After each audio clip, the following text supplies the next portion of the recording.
দুইটা সময় তওবা করে লাভ নাই। একটা হচ্ছে মৌতের যন্ত্রণা শুরু হয়ে গেলে, মৃত্যুর যন্ত্রণা শুরু হয়ে গেলে আগে পা থেকে শুরু হয়ে আস্তে আস্তে গলার দিকে আসে।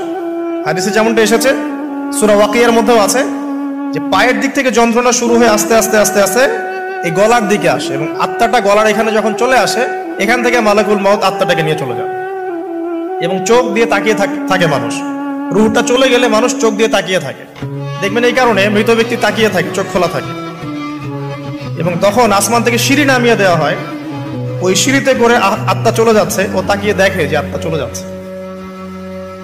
এবং মানুষ মারা যাওয়ার পরে চোখ জীবিত থাকে অনেকক্ষণ। মেডিকেল সায়েন্স যারা পড়েছে তাদেরকে জিজ্ঞাসা করবে, মানুষ ডেড হয়ে গেলেও চোখ দেখবেন আরো কয়েক ঘন্টা, হয়তো আরো নির্দিষ্ট একটা সময় পর্যন্ত চোখটা কিন্তু জীবিত থাকে। এই জন্য চোখ বন্ধ করে দিতে হয়। যাই হোক, যেটা বলছিলাম যে মৌতের যন্ত্রণা শুরু হয়ে গেলে তওবা করে লাভ নাই, তওবার দরজা বন্ধ।